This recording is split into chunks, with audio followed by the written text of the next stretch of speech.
ਚੋਣਾਂ ਵਿੱਚ ਬੀਜੇਪੀ ਦੀ ਹੋਈ ਜਿੱਤ ਨੇ ਉਹਨਾਂ ਦਾ ਦਿਮਾਗ ਖਰਾਬ ਕਰ ਦਿੱਤਾ ਹੈ। ਹੁਣ ਬੀਜੇਪੀ ਪੰਜਾਬ ਵਿੱਚ ਆਪਣੇ ਬਲਬੂਤੇ ਤੇ ਸਰਕਾਰ ਬਣਾਉਣ ਲਈ ਤਰਲੋ ਮੱਛੀ ਹੋ ਰਹੀ ਹੈ। ਇੱਕ ਪਾਸੇ ਬੀਜੇਪੀ ਦੇ ਛੋਟੇ ਵੱਡੇ ਸਾਰੇ ਲੀਡਰਾਂ ਨੇ ਬਾਦਲਾਂ ਨੂੰ ਅੱਖਾਂ ਵਿਖਾਉਣੀਆਂ ਸ਼ੁਰੂ ਕਰ ਦਿੱਤੀਆਂ ਹਨ ਅਤੇ ਦੂਸਰੇ ਪਾਸੇ ਬੀਜੇਪੀ ਨੇ ਲੌਂਗੋਵਾਲ ਸਮਝੌਤੇ ਦੀ ਹਮਾਇਤ ਦਾ ਐਲਾਨ ਕੀਤਾ ਹੈ। ਸ਼੍ਰੋਮਣੀ ਅਕਾਲੀ ਦਲ ਅੰਮ੍ਰਿਤਸਰ ਵੱਲੋਂ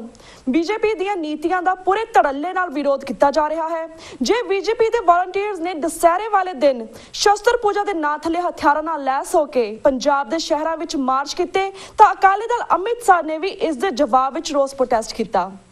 ਅੱਜ ਜਦੋਂ ਕਿ ਬੀਜੇਪੀ ਪੰਜਾਬ ਵਿੱਚ ਹਿੰਦੂਤਵੀ ਏਜੰਡਾ ਲਾਗੂ ਕਰਨ ਲਈ ਪੱਬਾਂ ਭਾਰ ਹੋਈ ਹੈ, ਇਹ ਬਹੁਤ ਜ਼ਰੂਰੀ ਹੈ ਕਿ ਸਿੱਖ ਕੌਮ ਇਹਨਾਂ ਨੂੰ ਮੂੰਹ ਤੋੜ ਜਵਾਬ ਦੇਵੇ। ਅਸੀਂ ਅਕਾਲੀ ਦਲ ਅੰਮ੍ਰਿਤਸਰ ਦੀ ਸ਼ਲਾਘਾ ਕਰਦੇ ਹਾਂ ਕਿ ਉਹ ਸਮੇਂ-ਸਮੇਂ ਪੂਰੇ ਖਾਲਸਾਈ ਜਲਾਲ ਦਾ ਪ੍ਰਗਟਾਵਾ ਕਰਦੇ ਹਨ ਅਤੇ ਕੌਮੀ ਆਜ਼ਾਦੀ ਦੀ ਗੱਲ ਬਿਨਾਂ ਕਿਸੇ ਝਿਜਕ ਤੋਂ ਆਰਟੀਕੂਲੇਟ ਕਰਦੇ ਹਨ। ਅੱਜ ਅਸੀਂ ਵੱਖ-ਵੱਖ ਪੰਥਕ ਮੁੱਦਿਆਂ ਤੇ ਦੋ ਸ਼ਖਸੀਅਤਾਂ ਨਾਲ ਗੱਲਬਾਤ ਕਰਨ ਜਾ ਰਹੇ ਹਾਂ। ਸਭ ਤੋਂ ਪਹਿਲਾਂ ਅਸੀਂ ਗੱਲਬਾਤ ਕਰਦੇ ਹਾਂ ਸ਼੍ਰੋਮਣੀ ਅਕਾਲੀ ਦਲ ਅੰਮ੍ਰਿਤਸਰ ਦੇ ਜਨਰਲ ਸੈਕਟਰੀ ਪ੍ਰੋਫੈਸਰ ਮਹਿੰਦਰਪਾਲ ਜੀ ਨਾਲ, ਜਿਹੜੇ ਕਿ ਇਸ ਵੇਲੇ ਪਟਿਆਲੇ ਤੋਂ ਸਾਡੇ ਨਾਲ ਫੋਨ ਲਾਈਨ ਤੇ ਜੁੜ ਚੁੱਕੇ ਨੇ। ਜੀ ਵੀਰ ਜੀ, ਵਾਹਿਗੁਰੂ ਜੀ ਕਾ ਖਾਲਸਾ, ਵਾਹਿਗੁਰੂ ਜੀ ਕੀ ਫਤਿਹ। ਵਾਹਿਗੁਰੂ ਜੀ ਕਾ ਖਾਲਸਾ, ਵਾਹਿਗੁਰੂ ਜੀ ਕੀ ਫਤਿਹ ਜੀ। ਵੀਰ ਜੀ, ਸਭ ਤੋਂ ਪਹਿਲਾਂ ਸਾਡੇ ਦਰਸ਼ਕਾਂ ਨੂੰ ਹਰਿਆਣਾ ਅਤੇ ਮਹਾਰਾਸ਼ਟਰ ਦੇ ਚੋਣ ਨਤੀਜਿਆਂ ਦਾ ਪੰਜਾਬ ਦੇ ਵਿੱਚ ਅਕਾਲੀ ਬੀਜੇਪੀ ਗੱਠਜੋੜ ਤੇ ਕੀ ਅਸਰ ਪਵੇਗਾ, ਇਸ ਬਾਰੇ ਵੇਰਵੇ ਸਹਿਤ ਜਾਣਕਾਰੀ ਦਿਓ। ਮਹਾਰਾਸ਼ਟਰ ਦੇ ਰਿਜ਼ਲਟ ਦਾ ਤਾਂ ਇੰਨਾ ਹੀ ਅਸਰ ਪਊਗਾ ਕਿ ਬਾਦਲ ਬਹੁਤ ਚੰਗੀ ਤਰ੍ਹਾਂ ਸਮਝ ਜਾਣ ਕਿ ਜੇ 25 ਸਾਲ ਪੁਰਾਣੀ ਹਿੰਦੂਤਵੀ ਸੋਚ ਦੀ ਸ਼ਿਵ ਸੈਨਾ ਨੂੰ ਉਹ ਪਾਸੇ ਕਰ ਸਕਦੇ ਨੇ ਜੀ, ਤਾਂ ਬਾਦਲਾਂ ਦੇ ਲੀਡਰ ਨੂੰ ਕੋਈ ਭੁਲੇਖਾ ਨਹੀਂ ਹੋਣਾ ਚਾਹੀਦਾ ਕਿ ਤੁਹਾਨੂੰ ਵੀ ਜਿਵੇਂ ਮੱਖਣ ਚੋਂ ਵਾਲ ਕੱਢ ਕੇ ਬਾਹਰ ਮਾਈਦਾ, ਉਹਦੇ ਵਿੱਚ ਬੀਜੇਪੀ ਨੂੰ ਕੋਈ ਟਾਈਮ ਲੱਗਣਾ ਨਹੀਂ ਹੈ। ਹਾਂਜੀ, ਜਿੱਥੇ ਤੱਕ ਹਰਿਆਣੇ ਦੀ ਰਾਜਨੀਤੀ ਦਾ ਸਵਾਲ ਹੈ, ਉਹ ਬਿਲਕੁਲ ਸਿੱਧੇ ਰੂਪ ਵਿੱਚ ਪੰਜਾਬ ਦੇ ਨਾਲ ਜੁੜਿਆ ਹੋਇਆ ਹੈ। ਚਾਹੇ ਉਹ ਹਰਿਆਣਾ ਗੁਰਦੁਆਰਾ ਪ੍ਰਬੰਧਕ ਕਮੇਟੀ ਦੀ ਸਥਾਪਨਾ ਦੀ ਗੱਲ ਹੋਵੇ, ਚਾਹੇ ਬੇਕਿਰਕ ਹੋ ਕੇ ਬਾਦਲ ਨੇ ਬੀਜੇਪੀ ਨੂੰ ਪਿੱਠ ਦਿਖਾ ਕੇ ਆਈਡੀਓਲੋਜੀਕਲੀ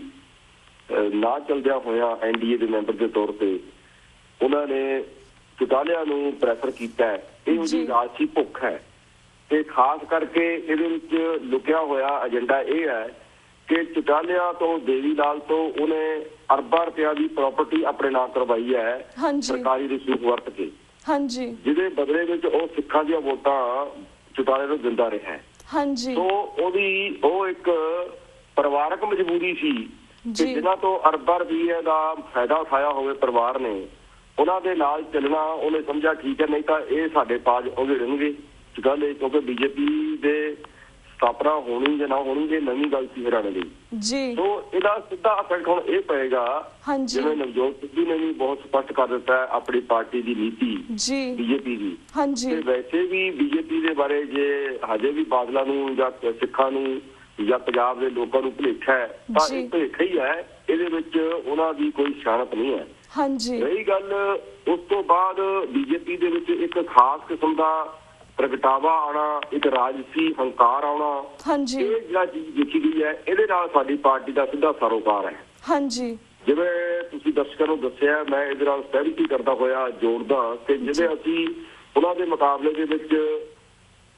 ਅਜਿਹੇ ਪ੍ਰਦਰਸ਼ਨ ਕੀਤੇ ਨੇ ਜਿਹਦੇ ਨਾਲ ਸਿੱਖਾਂ ਦੀ, ਪੰਜਾਬੀਆਂ ਦੀ ਜਿਹੜੀ ਮਾਨਸਿਕਤਾ ਉਹ ਦਮਾਦਮ ਕਰਨਾ ਚਾਹੁੰਦੇ ਨੇ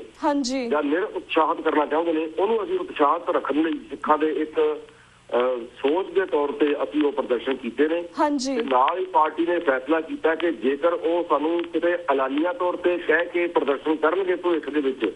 ਤਾਂ ਅਸੀਂ ਉਹਨਾਂ ਦੀਆਂ ਕਿਰਪਾਨਾਂ ਤੇ ਰਿਵਾਲਵਰ ਖੋਹ ਕੇ ਥਾਣਿਆਂ ਵਿੱਚ ਜਮ੍ਹਾਂ ਵੀ ਕਰਾਵਾਂਗੇ। ਇਹ ਵੀ ਪਾਰਟੀ ਦਾ ਫੈਸਲਾ ਜਿਹੜਾ ਹੈ ਉਹ ਮੋਗੇ ਦੀ ਮੀਟਿੰਗ 'ਚ ਆਪਣਾ ਪ੍ਰਧਾਨ ਸਾਹਿਬ ਨੇ ਸਾਨੂੰ ਸਾਰਿਆਂ ਨੂੰ ਐਲਾਨ ਕਰ ਦਿੱਤਾ ਸੀ। ਸੋ ਅਗਲੇ ਪ੍ਰਦਰਸ਼ਨ ਦੇ ਵਿੱਚ ਇਹਦਾ ਰੋਕਣਾ ਜਾਂ ਨਾ ਰੋਕਣਾ ਇਹ ਤਾਂ ਪੰਜਾਬ ਸਰਕਾਰ ਦਾ ਕੰਮ ਹੈ, ਪਰ ਉਹਨਾਂ ਦਾ ਇਸ ਤਰ੍ਹਾਂ ਹਥਿਆਰ ਲੈ ਕੇ ਤੁਰਨਾ ਗੈਰ ਕਾਨੂੰਨੀ ਹੈ। ਗੈਰ ਕਾਨੂੰਨ ਦੇ ਨਾਲ ਨਾਲ ਰਾਜਸੀ ਹੰਕਾਰ ਵੀ ਹੈ। ਸੋ ਇਹ ਰਾਜਸੀ ਹੰਕਾਰ ਨਾ ਸਿੱਖਾਂ ਨੇ ਬਰਦਾਸ਼ਤ ਕੀਤਾ ਅੱਜ ਤੱਕ, ਨਾ ਅਸੀਂ ਕਰਾਂਗੇ, ਕਿਉਂਕਿ ਅਸੀਂ ਸਿੱਖਾਂ ਦੀ ਆਈਡੀਓਲੋਜੀ ਤੇ ਚੱਲਣ ਵਾਲੀ ਪਾਰਟੀ ਦੇ ਤੌਰ ਤੇ ਚਲੇ ਆ ਰਹੇ ਹਾਂ। ਇਸ ਲਈ ਸਾਡਾ ਪਰਮ ਧਰਮ ਹੈ ਸਾਡੀ ਪਾਰਟੀ ਦਾ ਰਾਜਨੀਤੀ ਦੇ ਤੌਰ ਤੇ, ਤਾਂ ਸਿੱਖ ਆਈਡੀਓਲੋਜੀ ਨੂੰ ਅਸੀਂ ਹਮੇਸ਼ਾ ਹੀ ਉੱਪਰ ਰੱਖ ਕੇ ਉਜਾਗਰ ਕਰਨਾ ਹੈ। हाँ जी जी। ਤੇ ਵੀ ਜਿਸ ਗੱਲ ਕੀਤੀ ਕਿ ਇਹਨਾਂ ਨੇ ਲੈਸ ਹੋ ਕੇ ਇਸ ਤਰ੍ਹਾਂ ਹਥਿਆਰ ਕੱਢੇ ਸੀਗੇ ਇਹਨਾਂ ਦੇ ਵੋਲੰਟੀਅਰਸ ਨੇ, I would like to ask ਕਿ ਜਿਸ ਤਰ੍ਹਾਂ ਪੰਜਾਬ ਦੇ ਵਿੱਚ ਇਹਨਾਂ ਨੇ ਇਸ ਤਰ੍ਹਾਂ ਦਾ ਮਾਰਚ ਕੀਤਾ ਸੀਗਾ, ਜਿਹੜੇ ਡਿਸਟ੍ਰਿਕਟ ਐਡਮਿਨਿਸਟ੍ਰੇਸ਼ਨ ਆ ਉਹਨਾਂ ਨੇ ਇਸ ਦੇ ਉੱਪਰ ਕੋਈ ਕੁਝ ਕਾਰਵਾਈ ਕਿਉਂ ਨਹੀਂ ਕੀਤੀ ਤੁਹਾਡੇ ਖਿਆਲ ਦੇ ਨਾਲ? ਹਾਂ, ਇਹ ਅਸੀਂ ਅੱਗੇ ਵੀ ਮੈਮੋਰੰਡਮ ਵੀ ਦਿੱਤੇ ਨੇ, ਸਾਡੇ ਬਰਨਾਲੇ ਦੇ ਯੂਨਿਟ ਨੇ, ਲੁਧਿਆਣਾ ਦੇ ਯੂਨਿਟ ਨੇ, ਜੈਤੋਂ ਦੇ ਯੂਨਿਟ ਨੇ, ਤਾਂ ਉਹਨਾਂ ਨੇ ਸਾਨੂੰ ਜ਼ਬਾਨੀ ਕਹਿਤਾ, ਉੱਥੋਂ ਦੇ ਡੀਐਸਪੀ ਐਸਪੀ ਲੈਵਲ ਦੇ ਅਧਿਕਾਰੀਆਂ ਨੇ ਜੀ ਸਾਨੂੰ ਜ਼ਬਾਨੀ ਕਹਿਤਾ ਵੀ ਅੱਗੇ ਤੋਂ ਇਜ਼ਹਾਰ ਨਹੀਂ ਹੋਏਗਾ। ਹਾਂਜੀ। ਪਰ ਅਸੀਂ ਚਾਹੁੰਦੇ ਹਾਂ ਕਿ ਸਾਨੂੰ ਜੇ ਲਿਖਤੀ ਤੌਰ ਤੇ ਇਹਦੀ ਗਰੰਟੀ ਨਹੀਂ ਮਿਲਦੀ ਪਾਰਟੀ ਨੂੰ ਜੀ ਤਾਂ ਪਾਰਟੀ ਇਹਦੇ ਵਿੱਚ ਆਪਣਾ ਕੋਈ ਅਗਲਾ ਫੈਸਲਾ ਵੀ ਜੋ ਸਾਡੇ ਕਾਨੂੰਨ ਦੇ ਮੁਤਾਬਕ ਹੋਵੇ ਵਰਤਾਂਗੇ। ਹਾਂਜੀ, ਉਹਦੇ ਬਾਰੇ ਅਸੀਂ ਮੀਟਿੰਗ ਜਲਦੀ ਹੀ ਕਰ ਰਹੇ ਹਾਂ ਜੀ ਤੇ ਅਸੀਂ ਚਾਹੁੰਦੇ ਹਾਂ ਜਾਂ ਤਾਂ ਸਾਨੂੰ ਪ੍ਰਸ਼ਾਸਨ ਲਿਖਤੀ ਗਰੰਟੀ ਦੇਵੇ ਹਾਂਜੀ ਨਿਜ਼ਾਮ ਤੇ ਜਾਂ ਫਿਰ ਇਹ ਹੈ ਕਿ ਸਾਨੂੰ ਇੰਨੀ ਖੁੱਲ੍ਹ ਸਾਨੂੰ ਹੈਗੀ ਹੈ ਕਾਨੂੰਨੀ ਤੌਰ ਤੇ ਕਿ ਅਸੀਂ ਪੰਜਾਬ ਦੇ ਵਿੱਚ ਖਾਸ ਕਰ ਸਿੱਖਾਂ ਦੇ ਵਿੱਚ ਜਿਹੜਾ ਇਹ ਦਹਿਸ਼ਤ ਦਾ ਮਾਹੌਲ ਪੈਦਾ ਕਰਨਾ ਚਾਹੁੰਦੇ ਨੇ ਜੀ, ਬੇਸ਼ੱਕ ਸਾਡਾ ਜਿਹੜਾ ਇਤਿਹਾਸਕ ਕਲਚਰ ਹੈ ਜੀ ਉਹ ਕਦੇ ਵੀ ਅਜਿਹੇ ਸਧਾਰਨ ਲੋਕਾਂ ਤੋਂ ਘਬਰਾਇਆ ਨਹੀਂ ਹੈ ਹਾਂਜੀ, ਪਰ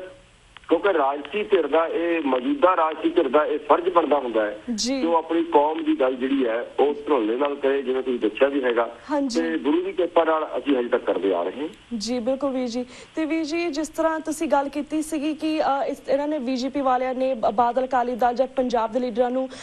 ਮੱਖਣ ਦੇ ਵਿੱਚ ਬਾਲ ਵਾਂਗੂ ਕੱਢ ਦੇਣਾ ਹੈ, ਸੋ ਵਾਟ ਡੂ ਯੂ ਥਿੰਕ ਕਿ ਪੰਜਾਬ ਦੇ ਵਿੱਚ ਫਿਊਚਰ ਦੇ ਵਿੱਚ ਤੁਸੀਂ ਕੀ ਸਿਆਸੀ ਸੀਨ ਵੇਖਦੇ ਹੋ? ਆਲਸੋ ਕੀ ਪੰਜਾਬ ਦੇ ਵਿੱਚ ਮਿਡ ਟਰਮ ਇਲੈਕਸ਼ਨ ਦੀਆਂ ਸੰਭਾਵਨਾਵਾਂ ਹਨ ਤੁਹਾਡੇ ਖਿਆਲ ਨਾਲ? ਮੈਂ ਸਮਝਿਆ ਨਹੀਂ ਤੁਹਾਡੀ ਸਵਾਲ, ਅਫੀਲਾ ਲਫ਼ਜ਼ ਕੀ ਬੋਲਿਆ ਤੁਸੀਂ? ਤੁਹਾਨੂੰ ਲੱਗਦਾ ਕਿ ਪੰਜਾਬ ਦੇ ਵਿੱਚ ਮਿਡ ਟਰਮ ਇਲੈਕਸ਼ਨ ਦੀਆਂ ਸੰਭਾਵਨਾਵਾਂ ਹਨ? ਮਿਡ ਟਰਮ ਜੀ ਮਿਡ ਟਰਮ ਜਾਂ ਤਾਂ ਨਹੀਂ ਲੱਗਦਾ, ਪਰ ਜਿਹੜੀਆਂ ਉਸ ਤੋਂ ਪਹਿਲਾਂ ਛੋਟੀਆਂ ਜਿਹੜੀਆਂ ਇਲੈਕਸ਼ਨਸ ਆਉਣਗੀਆਂ, ਜਿਵੇਂ ਕਿ ਹੁਣ ਦਸੰਬਰ ਦੇ ਵਿੱਚ ਮਿਊਨਿਸਪਲ ਕਮੇਟੀ ਦੀ ਇਲੈਕਸ਼ਨ ਆਉਣਗੀਆਂ ਜੀ, ਇਹਦੇ ਵਿੱਚ ਹੀ ਬੀਜੇਪੀ ਅਕਾਲੀਆਂ ਨੂੰ ਦਿਖਾ ਦੇਗੀ ਹਾਂਜੀ ਕਿ ਅਸੀਂ ਕਿੱਥੇ ਖੜੇ ਆ, ਤੁਸੀਂ ਕਿੱਥੇ ਖੜੇ ਹੋ ਹਾਂਜੀ। ਪਰ ਅਸਲ ਵਿੱਚ ਗੱਲ ਇਹ ਹੈ ਜਿਹੜਾ ਲੋਕ ਨਾ ਕਿਸੇ ਕੋਲ ਵਿਕ ਚੁੱਕਿਆ ਹੋਵੇ ਉਹ ਫਿਰ ਕੀ ਦਾਅਵਾ ਕਰੇਗਾ? ਬਾਦਲ ਦੀ ਪੋਜੀਸ਼ਨ ਇਹ ਹੈ ਕਿ ਇਹਨਾਂ ਨੇ ਆਪਣੀ ਕੌਮ ਨੂੰ ਅੱਡ-ਅੱਡ ਟਾਈਮਾਂ ਤੇ ਇਨ ਪਾਰਟਸ ਹਿੱਸਿਆਂ ਦੇ ਵਿੱਚ ਵੇਚ ਕੇ ਕੁਰਸੀਆਂ ਲਈਆਂ ਨੇ ਜੀ, ਤੇ ਜਿਹੜੇ ਉੱਥੇ ਬੈਠੇ ਨੇ ਉੱਪਰ ਦਿੱਲੀ ਜਿਹਨਾਂ ਤੋਂ ਇਹ ਲੈਂਦੇ ਨੇ ਰਾਜ ਭਾਗ, ਕੀ ਉਹ ਮੂਰਖ ਥੋੜੀ ਨੇ ਵੀ ਇੱਕ ਵਿਕੇ ਹੋਏ ਬੰਦੇ ਦੀ ਗੱਲ ਮੰਨਣਗੇ? ਉਹਨਾਂ ਨੂੰ ਪਤਾ ਇਹ ਤਾਂ ਹੋਏਗਾ ਇਸ ਤਰ੍ਹਾਂ, ਜੋ ਮੈਂ ਸੋਚਦਾ ਕਿ ਜਿਨ੍ਹਾਂ ਲੋਕਾਂ ਨੇ ਕੁਰਸੀਆਂ ਦੀ ਭੁੱਖ ਤੇ ਲਾਲਚ ਤੇ ਡਰ ਕਰਕੇ ਅੱਜ ਬਾਦਲ ਦਾ ਪੱਲਾ ਫੜਿਆ ਗਿਆ ਨਾ, ਉਹ ਬੜੀ ਖੁਸ਼ੀ ਨਾਲ ਬੀਜੇਪੀ ਦਾ ਪੱਲਾ ਫੜ ਲੈਣਗੇ ਕਿਉਂਕਿ ਆਈਡੀਓਲੋਜੀਕਲੀ ਦੇ ਆਰ ਨਥਿੰਗ, ਦੇ ਸਟੈਂਡ ਨੋਵੇਅਰ। ਉਹ ਕਿਤੇ ਵੀ ਸਟੈਂਡ ਨਹੀਂ ਕਰਦੇ, ਚਾਹੇ ਉਹ ਚੰਦੂ ਮਾਜਰਾ ਹੋਵੇ, ਚਾਹੇ ਮਤਲਬ ਕਿ ਢੀਂਡਸਾ ਹੋਵੇ, ਕੋਈ ਇਹਨਾਂ ਦੀ ਆਈਡੀਓਲੋਜੀ ਤਾਂ ਹੈ ਨਹੀਂ, ਇਹਨਾਂ ਦੀ ਆਈਡੀਓਲੋਜੀ ਹੈ ਲਾਲਚ ਤੇ ਲਾਲਚ ਜਿਹੜੀ ਵੀ ਪਾਰਟੀ ਪੂਰੀ ਕਰੇਗੀ ਇਹ ਉਧਰ ਚਲੇ ਜਾਣਗੇ। ਮੇਰਾ ਖਿਆਲ ਹੈ ਬੀਜੇਪੀ ਨੂੰ ਇਸ ਗੱਲ 'ਚ ਕੋਈ ਬਹੁਤੀ ਮੁਸ਼ਕਿਲ ਵੀ ਨਹੀਂ ਆਊਗੀ ਕਿ ਜਿਹੜਾ ਕਿਹੜਾ ਅਸੀਂ ਖਰੀਦਣਾ, ਇਹ ਆਪ ਹੀ ਬੋਲੀਆਂ ਦੇਣ ਲਈ ਤਿਆਰ ਹੋਣਗੇ ਵੀ ਸਾਡੀ ਬੋਲੀ ਪਾਓ ਜੀ ਜੀ ਜੀ। ਤੋ ਬੋਲੀ ਪਾਉਣ ਦਾ ਸਮਰੱਥਾ ਉਹਨਾਂ ਕੋਲ ਹੈਗੀ ਹੈ, ਰਾਜਸੀ ਸਮਰੱਥਾ ਵੀ ਹੈਗੀ ਹੈ ਤੇ ਪੈਸੇ ਵਾਲੀ ਵੀ ਹੈਗੀ ਹੈ ਹਾਂਜੀ, ਤੇ ਉਹ ਅਕਸਰ ਪਾਉਂਦੇ ਆ ਰਹੇ ਨੇ ਪਹਿਲਾਂ ਤੋਂ ਇਹਨਾਂ ਦਾ, ਚਾਹੇ ਉਹ ਕਾਂਗਰਸ ਦੇ ਰੂਪ ਵਿੱਚ ਪਾਉਂਦੇ ਹੋ। ਇਹ ਹਿੰਦੂ ਆਈਡੀਓਲੋਜੀ ਵਰਸਸ ਸਿੱਖ ਆਈਡੀਓਲੋਜੀ ਹੈ ਹਾਂਜੀ, ਸਿੱਖ ਆਈਡੀਓਲੋਜੀ ਨੂੰ ਵੇਚੋ ਤੇ ਹਿੰਦੂ ਆਈਡੀਓਲੋਜੀ ਤੁਹਾਨੂੰ ਇਨਾਮ ਦੇਗੀ। ਇਹ ਪਹਿਲਾਂ ਤੋਂ ਹੁੰਦਾ ਆਇਆ। ਜੇ ਬੰਦਾ ਸਿੰਘ ਬਹਾਦਰ ਨੇ ਨਹੀਂ ਸਵੀਕਾਰ ਕੀਤਾ ਉਹ ਵੀ ਸਾਡੇ ਸਾਹਮਣੇ ਹੈ, ਛੋਟੇ ਸਾਹਿਬਜ਼ਾਦਿਆਂ ਨੇ ਨਹੀਂ ਸਵੀਕਾਰ ਕੀਤਾ ਉਹ ਵੀ ਸਾਡੇ ਸਾਹਮਣੇ ਹੈ, ਜੇ ਬਾਦਲਾਂ ਨੇ ਟੋਹਰਿਆਂ ਨੇ ਸਵੀਕਾਰ ਕਰ ਲਿਆ ਬਰਨਾਲਿਆਂ ਨੇ ਤਾਂ ਉਹ ਵੀ ਸਾਡੇ ਸਾਹਮਣੇ ਹੈ, ਜੇ ਅਮਰਿੰਦਰ ਨੇ ਸਵੀਕਾਰ ਕਰ ਲਿਆ ਉਹ ਵੀ ਸਾਡੇ ਸਾਹਮਣੇ ਹੈ। ਸੋ ਇਹ ਸਾਰਾ ਸਿੱਖ ਆਈਡੀਓਲੋਜੀ ਵਰਸਸ ਬ੍ਰਾਹਮਣ ਆਈਡੀਓਲੋਜੀ ਦਾ ਇੱਕ ਲੜਾਈ ਹੈ ਜਿਹਦੇ ਵਿੱਚ ਅਸੀਂ ਸਿੱਖ ਆਈਡੀਓਲੋਜੀ ਨੂੰ ਪ੍ਰੈਫਰ ਕਰ ਰਹੇ ਹਾਂ। ਬੇਸ਼ੱਕ ਸਾਨੂੰ ਰਾਜਸੀ ਸਫਲਤਾ ਨਹੀਂ ਮਿਲਦੀ ਪਰ ਅਸੀਂ ਸਫਲ ਹਾਂ, ਇਹ ਅਸੀਂ ਗੁਰੂ ਦੀ ਕਿਰਪਾ ਨਾਲ ਕਹਿ ਸਕਦੇ ਹਾਂ ਜੀ ਜੀ। ਸਾਡੀ ਸਫਲਤਾ ਜਾਂ ਅਸਫਲਤਾ ਦਾ ਜਿਹੜਾ ਪੈਮਾਨਾ ਹੈ ਉਹ ਸਿੱਖ ਇਤਿਹਾਸ ਹੈ, ਸਿੱਖ ਆਈਡੀਓਲੋਜੀ ਹੈ ਜੀ। ਜੇ ਕੋਈ ਕਹੇ ਕਿ ਬੰਦਾ ਸਿੰਘ ਬਹਾਦਰ ਸਫਲ ਨਹੀਂ ਹੋਇਆ, ਇਹ ਲੋਕਾਂ ਦਾ ਕਹਿਣਾ ਹੋ ਸਕਦਾ, ਪਰ ਸਿੱਖਾਂ ਦਾ ਕਹਿਣਾ ਤਾਂ ਹਮੇਸ਼ਾ ਇਹੀ ਰਹੇਗਾ ਜੁਗਾ ਜੁਗਾ ਤੱਕ